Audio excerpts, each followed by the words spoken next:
Hello, everyone, and welcome to the BPro Show 2020. My name is Keshav Ramaswami, and I'm a recent graduate of BPro 2019 to 2020 year. I have the unique privilege of giving a brief tour of my group's work, as well as to introduce Research Cluster 4. So RC4 is led by Joe Retson, Manuel Jimenez Garcia, Sonia Marquezars, and Kevin Stay, with our thesis writing tutored by Molly Claypool Glass. Special thanks to all of them for being really exceptional tutors and so dedicated this year. So this year, RC4 focused on a broad range of issues under the topic of automated living, where an automation in a variety of different capacities is addressed as a design project in relation to housing. All groups developed a different kind of housing platform, but focused on a series of different things from demographics to different sites, modes of life, material practices, etc.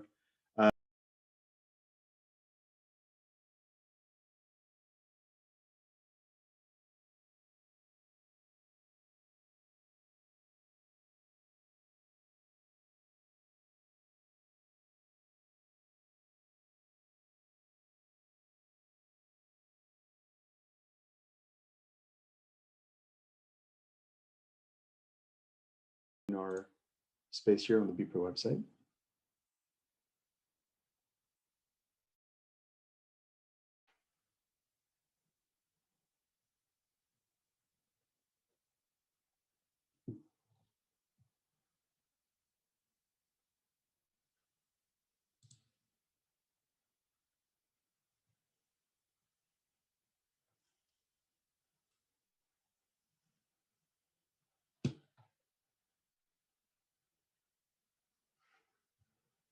So as you can see, there's a pretty broad variety of geometry, modes of life, material practices, and aesthetics.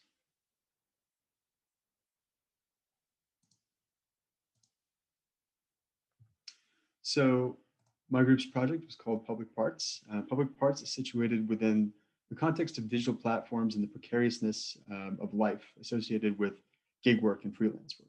So in the past 15 years, we've witnessed a kind of massive boom in platforms that deal with non-specialized occupations that are not a 9-to-5, that kind of constitute the gig economy. So gig workers typically lead a very precarious life of underpaid and unrelenting tasks, and paired with the urban housing crisis that is kind of ravaging most cities these days, the demographic is left very unsupported and often very rent burdened. So our project proposes an AI managed platform for autonomous communal life, in which a series of individuals kind of share space for labor, for life, leisure, and all these kind of different activities in between, in this kind of mixed third space of domesticity between work and life. The platform utilizes an AI, and particularly machine learning, to perform spatial reconfiguration inhabited and managed by the housing cooperative. So through shared domestic functions of reconfigurable space, we seek to break up the kind of typical apartment and decentralize its functions in order to minimize fixed ownership and maximize access to a communal apartment. So you can see by this diagram, the platform manages gig-based constructions of parts, these kind of discrete timber elements, automated spatial reconfiguration, as I was mentioning earlier, communal upkeep, and domestic and professional, task pool, which operates as a kind of socioeconomic infrastructure. Domestic and professional meaning you could do tasks as a freelancer, a freelance designer, or a freelance web designer, or you could just do simple tasks like cleaning, cooking, kind of simple domestic tasks, and pick up money and pay your rent effectively that way.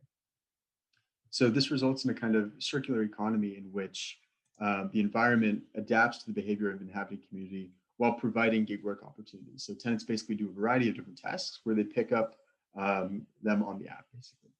So they range from professional, from upkeep to domestic tasks. And these tasks are embedded in the platform that provides the exchange of capital as a result of kind of shared upkeep of the platform.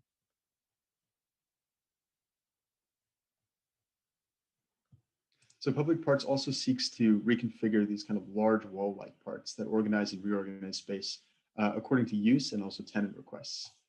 We do this in a kind of dual way with two strategies. The first of which we're using something called Pix2Pix, which is a conditional generative adversarial network for image-to-image translations. Basically, it takes parts in plan, you can kind of see where they're placed, and identifies space in between them by kind of training. So after training, the space recognition starts translating voxel data into pixels, passes it through the CGAN, and translates its output back into spaces for the platform to reorganize.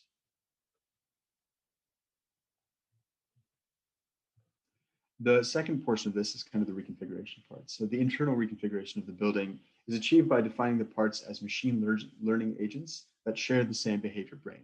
These agents are trained to act collectively and respond to the reconfiguration requests that they need to fulfill. Through reinforcement learning, the agents are trained by receiving rewards when correct actions are taken and penalized when spaces are destroyed. You can kind of see here how we're beginning to simulate that on very small scales and small slabs. So the architecture for public parks really looks at a very simple kind of timber block element, which are algorithmically organized to produce large flat areas for spatial reconfiguration, but then also these kind of megalithic qualities that produce areas for occupation and core domestic functions. The prototype for this architecture is kind of developed as a small villa scale, as you can see here, where these like very, very large kind of flat slabs occur, but then are interspaced between complex kind of columns and core functions. This is a few images of our kind of first prototype for the villa. So after we kind of developed this prototype at this scale, we began to speculate on how we could implement this in London as a viable social housing strategy for a much larger group of tenants. We examined the successes and failures of large social housing blocks from the 1960s, particularly in the modernist era, and produced something that's typologically similar, but socioeconomically distinct and spatially distinct as well. Rather than a series of small apartments that kind of pack into a massive block, the architecture is much more granular in that it deals with high degrees of architectural and of course spatial resolution based on the way the AI reconfigures space internally.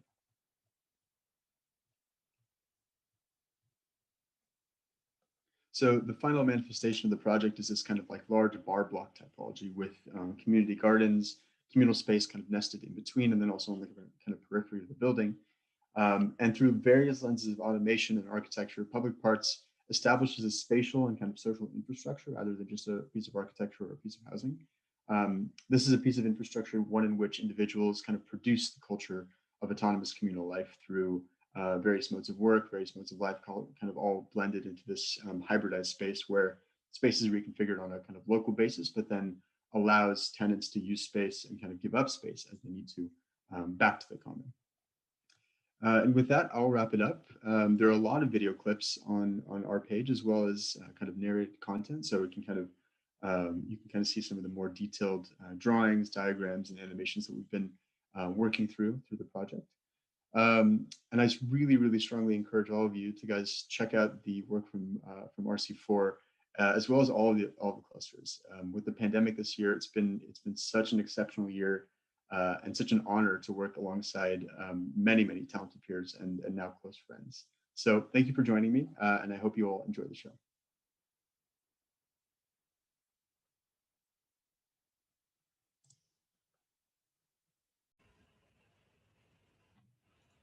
Hello, welcome to BPro Show.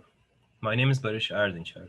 I have studied in Bartlett BPro Architectural Design Program, and today I will give you a quick tour of my team's project, Irsila. Our team members are Georgia, Yefi, Ella, and me, Baris. You can find more about our team in the shop page. Our project is a part of the Research Cluster 3, which was taught by Tyson, Octavian, and Valentina. In RC3, we focus on implementations of artificial intelligence, machine learning, algorithmic design, and robotics in the field of architecture to create living architecture systems. These systems can evolve, adapt, and reconfigure themselves to create an alternative continuous life cycle, unlike conventional architecture. There are 4 projects that you will see when you visit RC3. These are Tempo, Game of Robots, Origaming, and our project Irsila. Tempo and Origaming focused on flexible materials, while Game of Robots and our project, Ursula, are designed for rigid material systems. You can have an in-detail look at all four of these in RC3's show page. So now, let's have a closer look at Ursula. Ursula is an autonomous architectural machine capable of continuously adapting itself to negotiate the dynamically changing goals of a near-future cultural center. It achieves these characteristics based on its four main research topics. When you enter our page, you will see those research topics as four different sections. These are architectural speculation, under which you will find materials about our design criteria and concept. Robotic research, which is our software and hardware-based robotic work to create agents that can realize our architectural system. Spatial research, which is our special language designed by us based on needs of users and the robotic system. And as the final part, algorithmic research, which is about the multiscalar algorithmic design of Ursula and its infinite possible forms. The combination of these several parts form our project's unique architectural language, which is a collaboration between user, architect, algorithm, and the robotic systems. You can find this entire process in the form of a short video under our first section. In this video, you will see how we design to reimagine the life cycle of a structure through algorithmic and robotic design. The video also displays the user interactions Ursula provides with its application, augmented reality, and virtual twin systems. You will also find how our several research topics are connected to each other.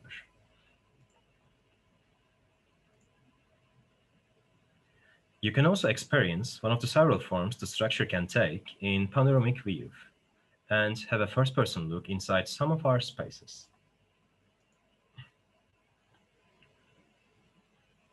In the architectural speculation part, you will see Ursula coexist in both physical and virtual worlds. Whatever happens in the physical building will also happen in its digital twin and vice versa. By doing so, Ursula combines both cyber and physical spaces together to form an augmented architectural experience. These spaces are formed by our bespoke robotic system and its interaction with our spatial parts. Structure is inhabited by several robotic agents, which collaborate to build the outcomes of our algorithmic process, and later on reconfigure the structure based on feedback provided by users and algorithm itself. Each robotic agent shares the same design, made up of 3D printed parts and 3 dynamics motors. The design of the robot has been improved through the research as we kept developing better prototypes for our material system. We use generative design to create a simple, lightweight, yet strong structure for minimal structural load and high performance in the building process of these agents. Each agent is being controlled from the same software that we have created. You can find several demos of our agents and their digital twins. These include moving on the material system we have designed and adjusting units in the system, collaborating with each other to complete tasks which wouldn't be possible to do with a single robot, and interacting with the user based on gestures to create a user-agent communication. These demos provide a closer look into how our robotic system works, both in physical and digital space, while also displaying the capabilities of the system itself.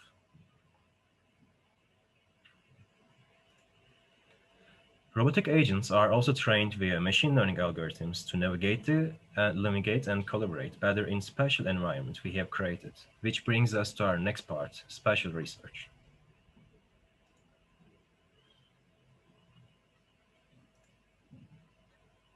Ursula has several building blocks that can respond to the need of both spatial characteristics and robotic interactions. Their design and material properties make it possible to form unique spaces out of voxelized units. These building blocks are used to translate solid outcomes of the algorithmic process into voxelized spaces that can be created by the robotic system through the usage of connection points. Agents create a voxelized representation of the design outcome in their own capabilities. Voxelized and solid units together form Ursula's spatial library of connectable parts. Each solid unit can have several representations, which are shaped according to the building voxels that are used. The spatial units in this library can be combined in several ways to form the spaces that can be interacted with by user and the robot. The spatial part library can be referred as Ursula's own architectural language and is used by Ursula's algorithmic system to form spaces. Algorithm combines units mainly based on connectivity and generates outcomes. So now let's take a closer look at this algorithmic process.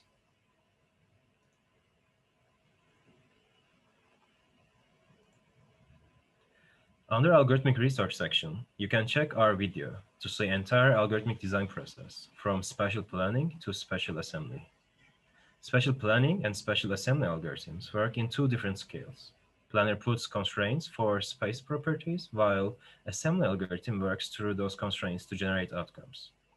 Machine learning had been utilized in both of these scales to create more desired structures.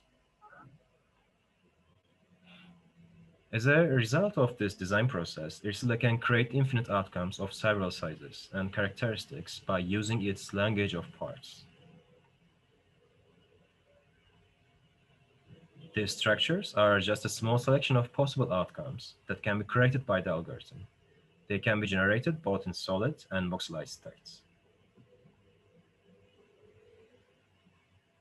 All the structures are analyzed and can be reconfigured according to the expected performances in the spatial assembly process. Algorithm provides feedback about stability, crowd density, and connectivity between spaces. Areas which do not meet the criteria are replanned.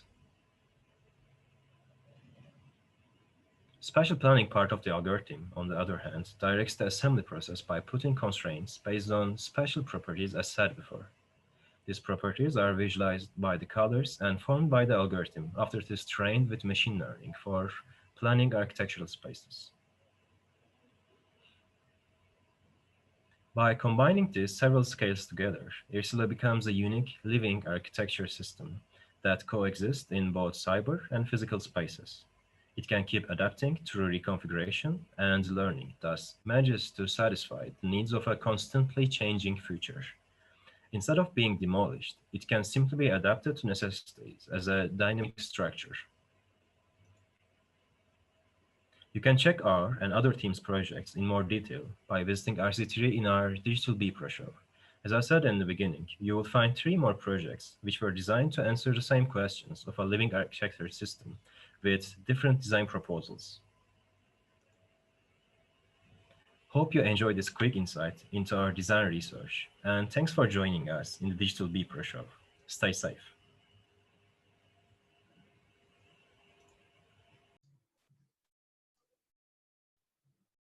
Hello everyone, welcome to our paper show. We are really glad to present you all of our projects. My name is Pablo, I am from Ecuador. I was part of research class in 9. Our tutors were Igor Pantius and Alvaro Lopez. Our main purpose of this cluster was to achieve an interaction with technological mediums related to augmented reality. The main objective was to design construction systems based on experimentation with different types of materials to develop structures capable of being assembled with augmented reality. This to help people to have a tool that provides a different alternative to automation, being the person himself the medium of interaction and construction with different proposed projects. In our case, together with Sisi Song and Shihe, we developed a construction system based on PVC pipes and rivers.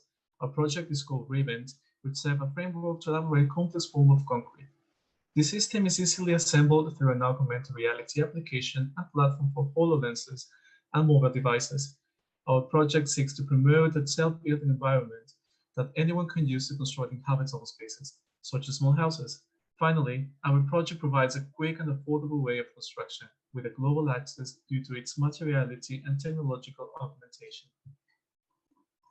Our project begins with computational algorithms that allow us to simulate the bending properties of PVC pipes through polygons that create forms to develop in architectural elements. In this image, you can see how the process of developmentation works with the polygon system. The construction system is based on creating a packing system that is sprayed with GLC concrete to form structural packages. The structural packages are conformed by PVC pipes, rebars, and 3D printed joints. Later, these architectural compositions takes into our architectural elements. In this case, these elements help us create different components that can be used for different purposes, such as wall connects and columns, as you can see here in this image. This presents a range of complex concrete structures that help us create a design language for more inhabitable architectural compositions. The explorations help us develop an inhabitable structure that combines active bending properties of PVC pipes and concrete as a final step to add the required resistance. These compositions have different elements that are formed separately and then assembled together before concrete spraying.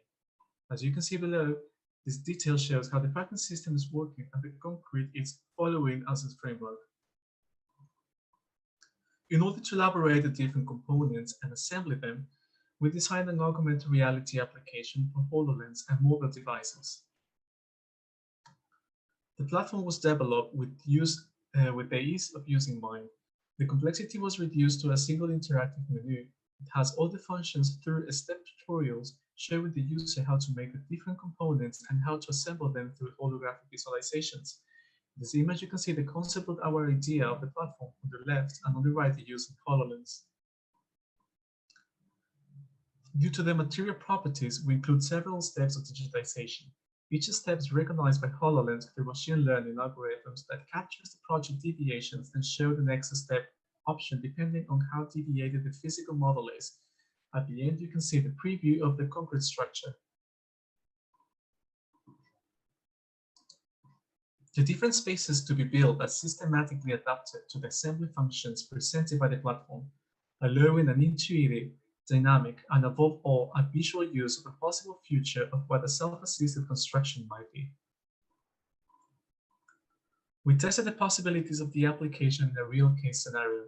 We construct a small pavilion with the help of some friends from my country using an AI platform throughout the whole process. Here you can see the results. First, we use the platform to see how the different components are going to be assembled. The visualization of these components, and then how to construct the components depending on what we need. Later, this platform was used in the construction process, so we can see the preview of the final product and we can follow the step by the holographic visualizations.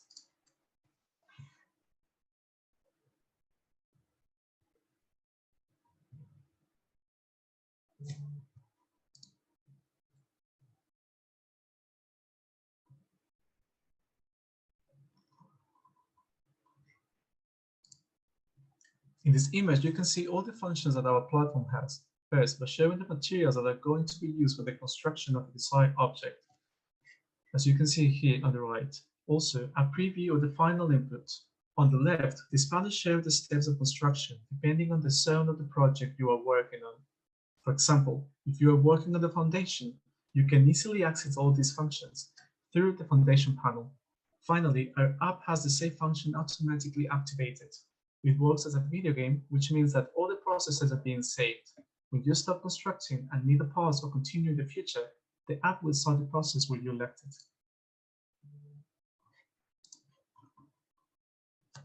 Finally, for our architectural proposal, we simulated how the construction process for specific architectural compositions will be. The app-like simulation showed how the construction processes, first as a configuration of inhabitable space, shattered in chunks that can be later assembled together. These chunks are configured in a systematic order to allow the user to construct in and of the situ. This diagram shows how the composition is separated in different layers, showing the pavilion main structure, substructure, surface arrangement, and foundation. The architectural proposal requires a small team, which workflows is enhanced by the use of AR. The workflow is divided by the people who are creating different chunks of the composition, as you can see on the left of the image. On the right, you can see how the composition is being created in different chunks, and then how the spray of concrete works. The pavilion was just the first step to design a more complex form of compositions. Our proposal finishes with the design of a residence. The House 01 connects the design languages that have been so meticulously elaborated, connecting not only a structural composition, also a construction system, and also an habitable space with the use of real augmentation. With this, I finish the presentation of our project. Thank you very much for your attention. Please see all of our work, especially our research cluster work. Thank you very much, and please have fun around seeing all the amazing projects in our BPRO show.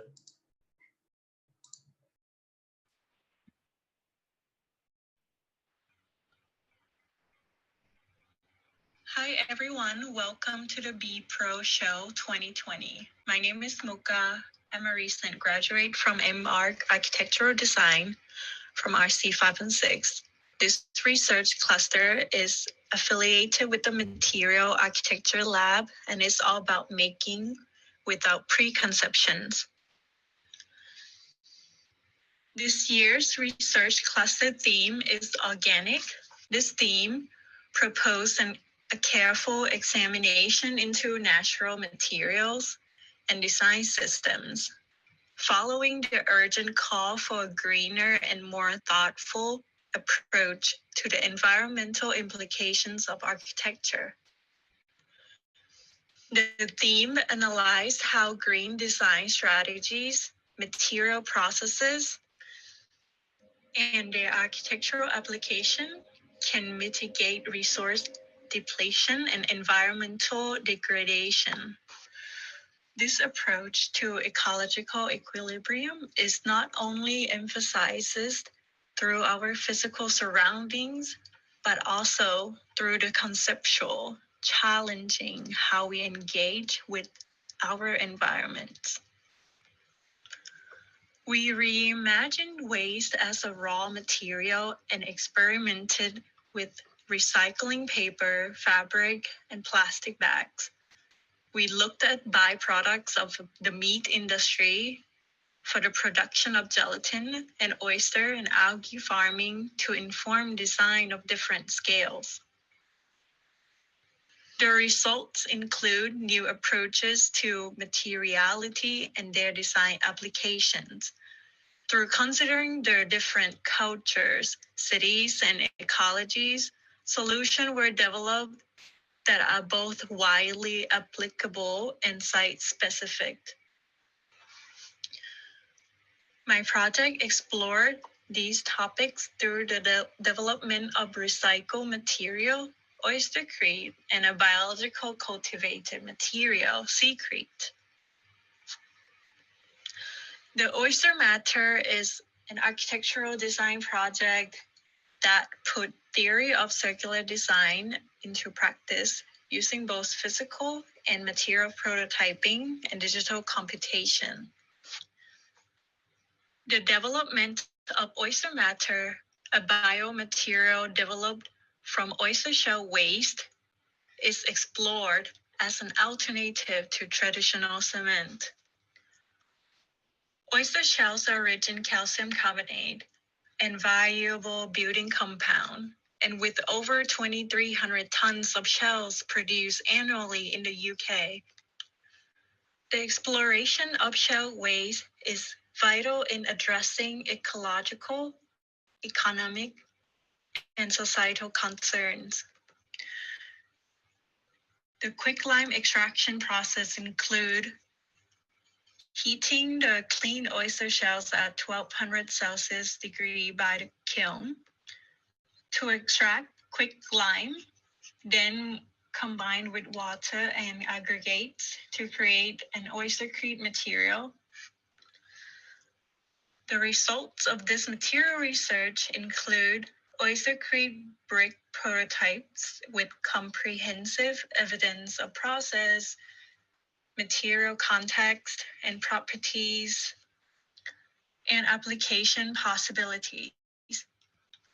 Supporting this physical research process is the creation of circular systems expressed through diagram visualization.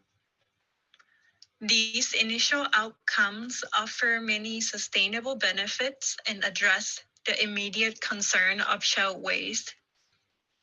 However, oysters are continually over-harvested and are essential part of the marine ecosystems that promote biodiversity and aid in water filtration.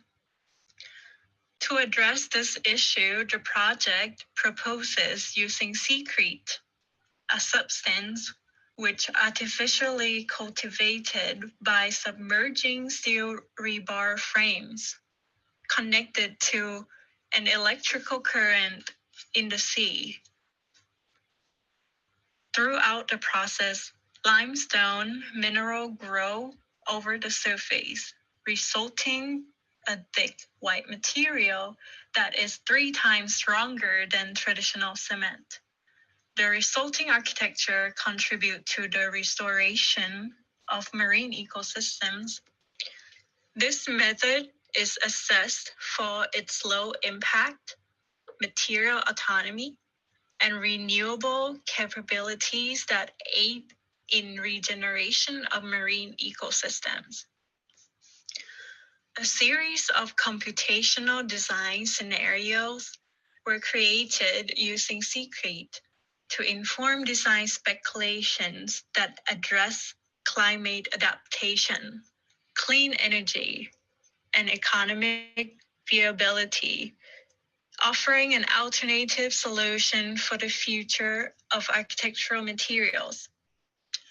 To learn more about the full research and development process, we have a short video here describing in detail the process of making and applying this material to design scenarios. Overall, the theme was addressed by creating new materials for architectural design, examining both physical production and dissemination of material to inform a sustainable, ecological-minded future. Please visit the Be Pro Show 2020 virtual showcase to explore all the innovative approaches to organic materials. Thank you for watching.